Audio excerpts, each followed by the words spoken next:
Bon, j'enfonce une porte ouverte, mais on est quand même à une période où on peut communiquer avec n'importe qui, n'importe quand, à la seconde. Avant, on utilisait des pigeons pour envoyer des messages qui mettaient des jours à arriver. Ce que je veux dire, c'est que c'est tellement devenu naturel pour nous que maintenant, on ne se pose même plus ce genre de questions. Ensuite, on a eu les courriers et les premières formes de téléphone qui ont permis des communications instantanées à l'échelle locale, mais les échanges internationaux, c'était pas encore ça. Aujourd'hui, c'est même plus une question. Les avancées technologiques nous permettent de communiquer instantanément avec n'importe qui, n'importe où dans le monde. Pareil, on peut faire le même chemin pour les transactions financières. On est passé de traîner une carriole d'or sur un chemin de terre, au virement bancaire, au paiement sans contact et aux crypto-monnaies. On a fait pas mal de chemin. Ok, c'est très bien, l'évolution vise à rendre plus accessible et efficient des aspects importants de la vie humaine, mais du coup, je pense que c'est légitime de se demander, est-ce qu'il y a vraiment encore des domaines qui n'ont pas encore été optimisés? Spoiler, c'est un grand oui. L'un des aspects qui reste clairement à améliorer dans le monde financier, c'est la gestion de tous les biens qui sont tangibles, qui sont palpables, mais aussi les solutions pour investir dans ce type d'actifs. C'est tout le sujet de cette vidéo, on va s'intéresser à un énorme narratif qui pourrait bien atteindre, selon les prédictions, plus d'1 trillion de dollars de valeur d'ici 2030. On va parler de la tokenisation des actifs réels ou Real World Tokenization, pourquoi c'est intéressant, quels sont les secteurs qui ont un gros potentiel dans ce domaine-là, et il se peut que je vous donne quelques projets intéressants dans ce narratif à droite ou à gauche. C'est parti. La tokenisation, c'est tout simplement le processus qui va convertir les droits d'un actif réel, comme de l'or, des épices, des appartements, ce que vous voulez, en un jeton numérique, une représentation sur la blockchain. Ces jetons numériques qui vont être enregistrés sur un réseau qui utilise les registres distribués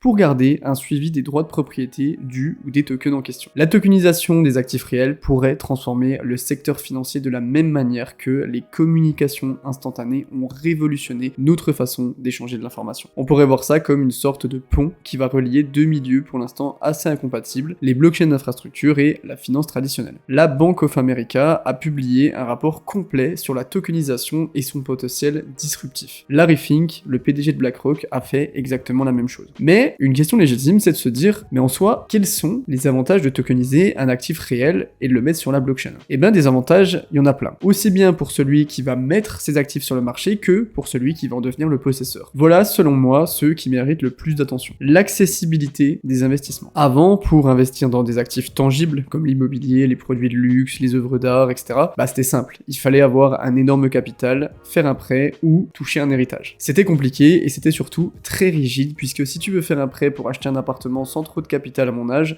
tu t'engages sur des dizaines d'années et tu fermes un petit peu les portes aux autres investissements qui deviennent tout de suite beaucoup plus compliqués, en plus de galérer pour trouver. Mais maintenant, il est possible de fractionner ces actifs en tokens et donc de supprimer la barrière à l'entrée, ce qui rend la base d'investisseurs potentiels beaucoup plus large. Les émetteurs de ces actifs peuvent toucher plus de monde et c'est enfin un marché qui n'est plus réservé à ceux qui ont des capitaux aberrants. Un autre aspect à prendre en compte, c'est que les réseaux qui utilisent des technologies de registre distribué sont normalement ouverts à tout le monde, en tout cas les blockchains publiques. Pas besoin d'invitation, de contact, tout le monde est le bienvenu, contrairement à certains milieux qui sont extrêmement opaques. Je pense par exemple naturellement au monde de l'art qui est presque sectaire. Si ces actifs se retrouvent sur Ethereum, n'importe qui dans le monde, avec une connexion internet et quelques Ethers, pourrait bénéficier de ces services ou acheter ces biens tokenisés. Une réduction des frais de transaction. Vous le savez, le but d'une plateforme de smart contract, c'est de pouvoir accéder à des services financiers sans avoir à passer par l'intermédiaire des banquiers ou autres entités qui prennent leur petite commission au passage. Si un propriétaire de terrain décide d'utiliser ce type de réseau, il pourrait simplement mettre son titre de propriété sur le réseau distribué de son choix et gérer les ventes comme il le souhaite sans aucun intermédiaire. Comme je le disais, ceux qui vous disent que les notaires vont disparaître grâce à ça sont totalement délus. On est beaucoup plus sur une utopie que sur une réalité juridique actuellement. Mais les choses changent et ça ne me paraît pas stupide d'envisager un futur où les titres de propriété numérique auraient une valeur juridique par exemple. Et si ça arrive, forcément, les coûts pour faire ce genre de transactions financières seraient beaucoup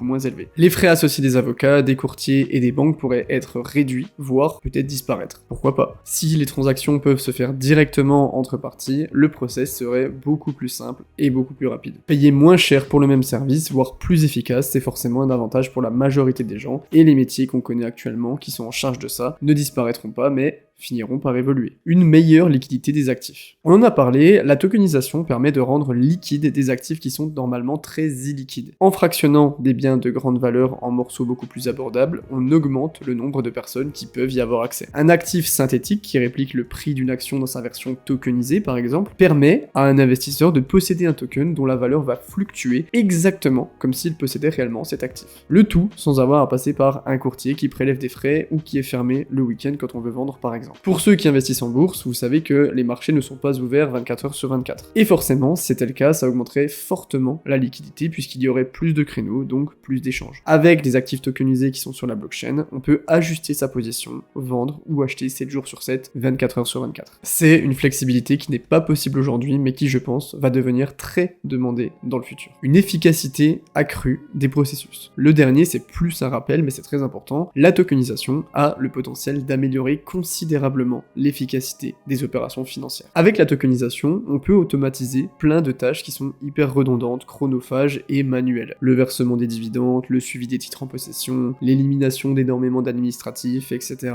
etc. Du point de vue de l'investisseur, la gestion de ses actifs est carrément plus simple. Au lieu de perdre du temps sur l'aspect administratif et clairement affreusement chiant, il peut se concentrer sur sa stratégie d'investissement à part entière. Donc c'est clair et net que la tokenisation des actifs sur la blockchain a une vraie valeur ajoutée en théorie. Je vous propose qu'on passe un petit peu plus dans la pratique et qu'on regarde des exemples concrets d'actifs qui peuvent être tokenisés et qui pourraient bénéficier de cette modernisation. Sans surprise, le premier exemple c'est l'immobilier. La tokenisation de l'immobilier, c'est sans doute l'une des applications les plus intéressantes de cette technologie. Pourquoi ? Parce que l'immobilier, malgré sa valeur intrinsèque qui est considérable, on est quasiment tous d'accord pour ça, ça reste un secteur qui est extrêmement rigide, illiquide et difficile d'accès pour les petits investisseurs. L'immobilier, selon le cabinet McKinsey, représenterait environ 68% du marché des real world assets en 2020. L'immobilier, c'est pas que des maisons ou des immeubles, c'est beaucoup plus vaste que ça. Des garages de rangement, des places de parking, des distributeurs automatiques, des terres agricoles, etc., etc. Des mobil-homes aussi. Techniquement, la tokenisation de l'immobilier, c'est le fait de diviser une propriété en un certain nombre de jetons qui sont échangeables et tradables sur un réseau neutre et résistant à la censure. Et dans l'idée, ça peut concerner tous les biens qu'on a vus avant. Ces jetons représenteraient une part de la propriété du bien et peuvent être achetés et vendus beaucoup plus facilement qu'en passant par les modes traditionnels de transfert de propriété. Pour le proprio, la tokenisation peut ouvrir de nouvelles opportunités de financement. Au lieu de chercher un seul investisseur capable d'acheter le bien en entier, pourquoi ne pas chercher une foule d'investisseurs prêts à se partager le titre de propriété dans sa forme tokenisée? La réponse de base de ça, c'est que ça serait bien plus chiant pour le proprio de devoir gérer toutes les discussions avec chaque investisseur qui a X ou Y problème. C'est vrai, j'entends, mais ici, il faut pas oublier qu'on est sur la blockchain, donc tout est automatisé et il n'y a absolument rien à gérer. Pourquoi pas, même dans le futur, si le proprio prouve qu'il est le constructeur de la maison, toucher des pourcentages à chaque vente secondaire, comme pour l'art et la propriété intellectuelle, une sorte de seconde market de l'immobilier. C'est un marché dont je n'ai jamais entendu parler, mais je trouve que ça a du sens. S'il y a des entrepreneurs dans l'âme qui regardent cette vidéo,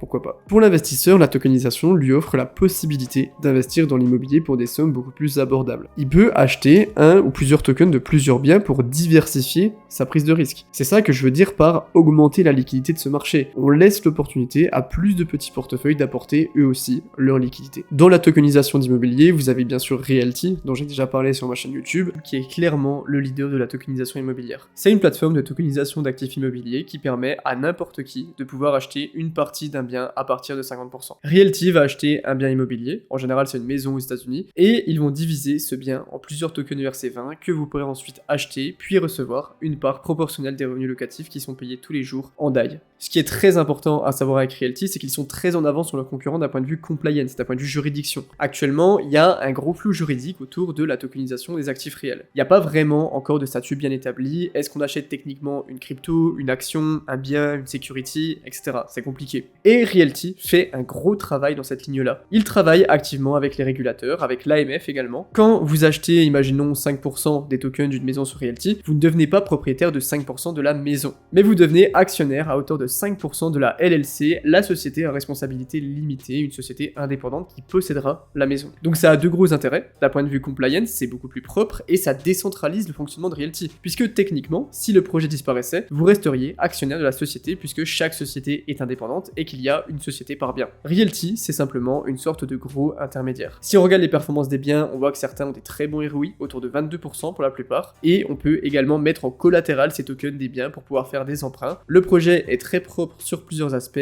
les tokens de maison se vendent en 2 minutes à chaque fois, c'est clairement un des leaders de ce secteur de la tokenisation d'actifs réels, et ils sont régulièrement partenaires de cette chaîne YouTube depuis un bon moment, je pense que pour les plus anciens, vous les avez déjà vus. On peut aussi mentionner les matières premières. Quand je parle des matières premières, je parle de l'or, l'argent, le pétrole, le gaz, le charbon, le lithium, le cobalt, le café, le blé, le sucre, tout ce qui est métaux précieux, minéraux, tout ce qu'on appelle chez les Américains les commodities. Donc que ça soit les énergies, les métaux, le bétail, les matières premières alimentaires, etc. Ce secteur, il a toujours eu la réputation de fonctionner avec des transactions financières qui sont complexes, qui sont très opaques et qui ont des coûts très élevés. Tokeniser une matière première en soi, ça veut dire quoi? Eh bien, comme d'habitude, on représente la propriété de cet actif par un token sur un registre distribué. Sauf que cette fois, on va représenter la propriété d'une quantité spécifique de cet actif. Si je dis que je possède un objet en argent, c'est bien, mais qu'est-ce qui va faire la valeur de mon objet? C'est la quantité d'argent qu'il y a dans cet objet. Du coup, comment je fais pour mesurer la valeur sinon? Un émetteur potentiel, ça serait par exemple une compagnie minière qui voudrait financer une nouvelle exploitation ou une entreprise de négociation de matières premières. Toujours pareil, la tokenisation permettrait de lever des fonds de manière plus efficace et moins coûteuse. Pour l'investisseur, les tokens représenteraient soit des matières premières, soit un pourcentage des revenus générés par l'exploitation par exemple. C'est une matière plus innovante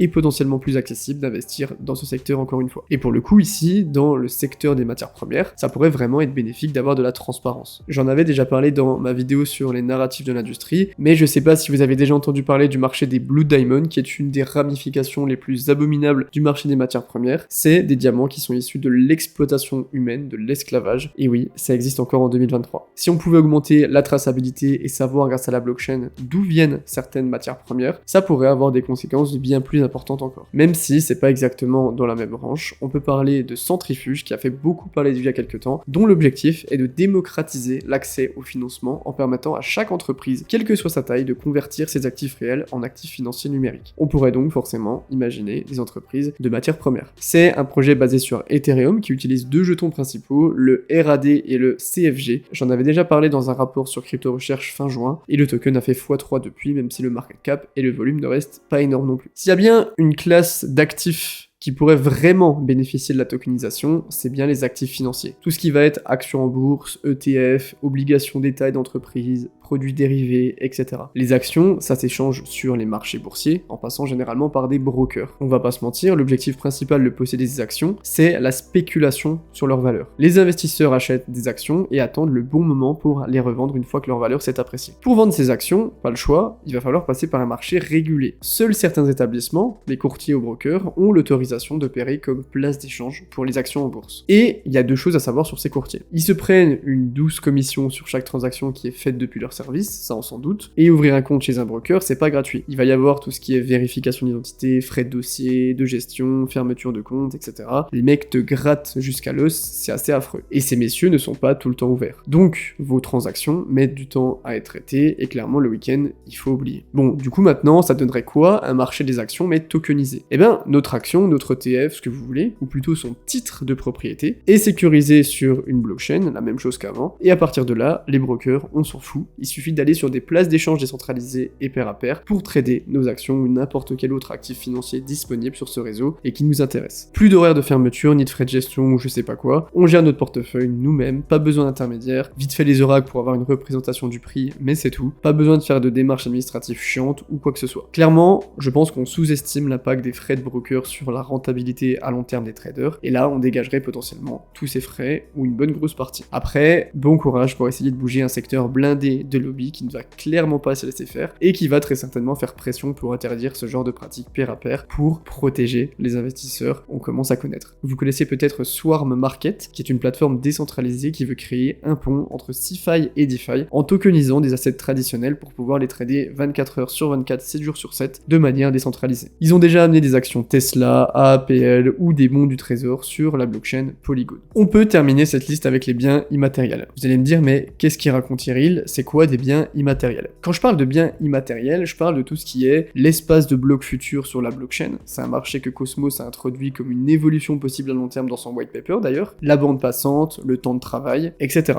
Oui, le temps de travail, c'est vraiment un cas d'utilisation du projet Hacken qui tokenise le temps de travail de ses auditeurs. C'est des biens que l'on ne peut pas physiquement toucher, mais qui ont néanmoins une très grande valeur. Pour revenir sur l'espace de bloc, dans le papier de présentation de Cosmos 2.0, les rédacteurs ont introduit l'idée que l'espace de bloc futur d'une blockchain pourrait être mis en vente. L'espace de bloc a une taille limitée, un nombre maximal de transactions qui peuvent y être intégrées. C'est clairement la définition d'un bien consommable avec une offre limitée qui pourrait être demandée et créer un marché de frais. Et c'est surtout l'exemple parfait d'un bien immatériel qu'on ne peut pas palper mais qui a une valeur, comme Bitcoin finalement. On verra bien, en tout cas, les biens immatériels pourraient eux aussi très bien finir tokenisés à l'avenir, mais c'est plus au stade de théorie que de réalité, je vais garder un œil dessus. Clairement, la tokenisation des actifs numériques n'en est qu'à ses tout débuts, ses balbutiements. Mais on sent que les cas d'utilisation sont déjà extrêmement nombreux. Par contre, c'est important de rappeler que la plupart des actifs qu'on a listés, que ce soit l'immobilier, matières premières, etc., et bien tout ça sont contrôlés par des gros joueurs du marché économique actuel. Et tant que ces acteurs n'auront pas correctement établi la réglementation et le cadre optimal pour la tokenisation, ça restera rien de plus qu'un vide juridique. Et vous savez très bien que blockchain plus milieu plus concret, avec un flou juridique, ça reste très compliqué à mettre en place. Mais bon, on voit quand même des géants comme Bank of America ou BlackRock parler de vraies révolutions. Et donc on peut se rassurer en se disant que nos pronostics sont peut-être pas si mauvais. Ça vaut peut-être le coup de s'y intéresser, je sais pas s'il y aura un potentiel de spéculation aussi élevé que sur certains autres narratifs, parce que ça sera beaucoup plus concret, mais c'est quelque chose qui est très intéressant et c'est un vrai cas d'usage d'une utilisation future d'un registre distribué dans les années 2025-2030. J'espère que vous avez aimé cette vidéo, n'hésitez pas à aller faire un petit tour sur les projets dont je vous ai parlé. C'était Eril et on se retrouve très bientôt. Ciao les gars.